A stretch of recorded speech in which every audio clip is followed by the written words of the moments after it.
5 رمضان المبارک۔ نمبر 1 اسلامی تاریخ۔ حضرت موسیٰ علیہ السلام۔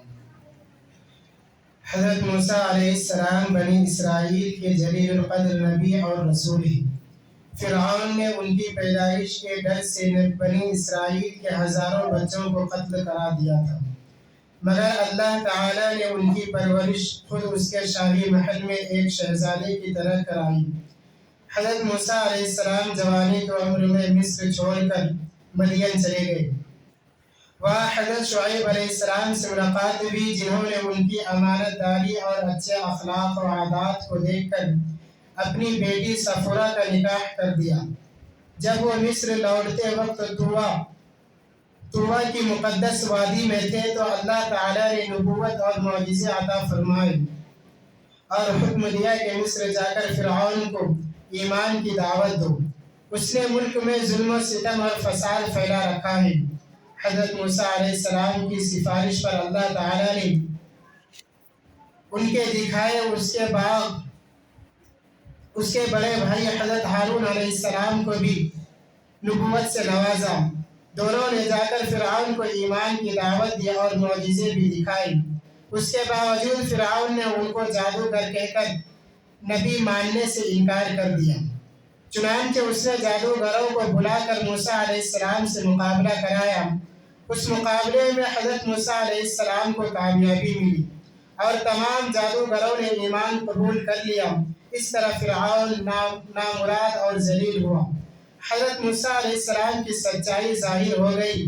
جب فرعون کا تکبر اور نافرمانی حد سے بڑھ گئی تو اللہ تعالیٰ نے دریا میں غرق کر دیا اور حضرت موسیٰ علیہ السلام اور ان کی قوم کو فرعون کے ظلم سے نجات دی۔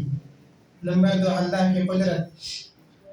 اللہ تعالیٰ نے سوچنے اور سمجھنے کے لیے دماغ کو پیدا کیا ہے اور اس کی حفاظت کے لیے اس پر ایک باریک جھلی چڑھائی ہے۔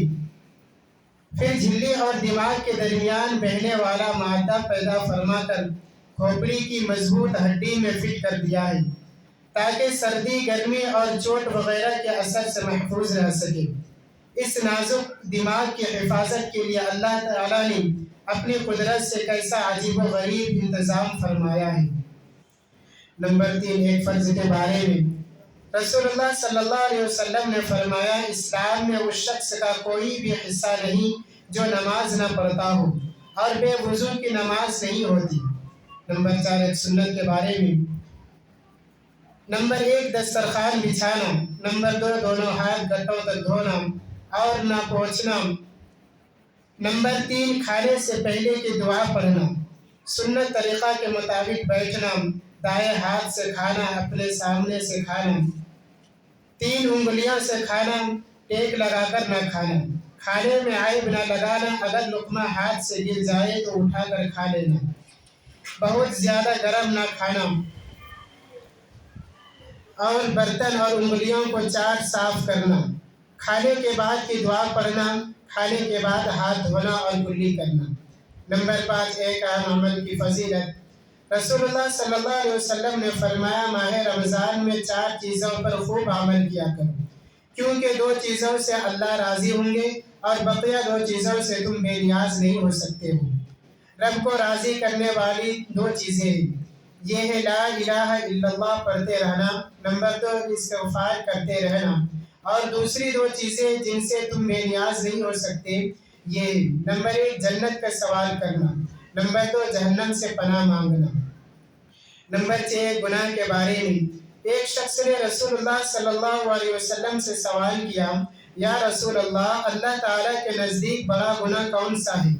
آپ صلی اللہ علیہ وسلم نے فرمایا، تو اللہ کے ساتھ کسی کو شریک ٹھہرائے حالانکہ اس نے تجھ کو پیدا کیا ہے۔ اس نے پھر سوال کیا، اس کے بعد کون سا گناہ بڑا ہے؟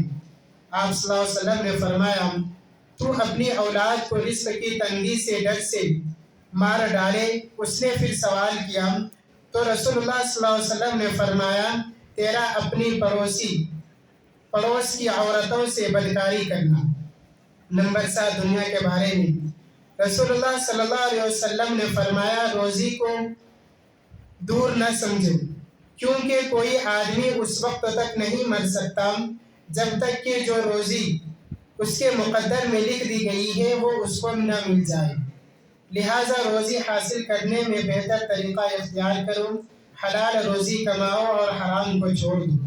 نمبر 8، آخرت کے بارے میں قرآن میں اللہ تعالیٰ فرماتا ہے بلا شبہ جن لوگوں نے ہماری آیات اور احکام کا انکار کیا، عنقریب ہم ان کو ایک سخت آگ میں داخل کریں گے، وہاں ان کی مسلسل یہ حالت ہوگی کہ جب ایک دفعہ ان کی کھال جہنم میں جھلس جائے گی تو ہم پہلی کھال کی جگہ فوراً دوسری نئی کھال پیدا کر دیں گے تاکہ یہ لوگ عذاب کا مزہ چکھتے رہیں۔ نمبر 9، طب نبوی سے علاج۔ رسول اللہ صلی اللہ علیہ وسلم نے فرمایا جو شخص ہر مہینے 3 دن صبح کے وقت شہد کو چاٹے گا تو اسے کوئی بڑی بیماری نہیں لگے گی۔ نمبر 10، قرآن کی نصیحت۔ قرآن میں اللہ تعالیٰ فرماتا ہے اے ایمان والو تم سب پوری طرح اسلام میں داخل ہو جاؤ اور شیطان کے پیچھے مت پڑو، یقیناً وہ تمہارا کھلا دشمن ہے۔ اللہ تعالیٰ سے دعا ہے کہ ہمیں کہنے سننے سے زیادہ عمل کی توفیق عمل فرمائے۔ سبحان اللہ و بحمدہ، سبحانک اللہم و بحمدک، واشہد ان لا الہ الا انت، واستغفرک واتوب الیک۔ سبحان ربک رب العزة عما یصفون، وسلام علی المرسلین، والحمد للہ۔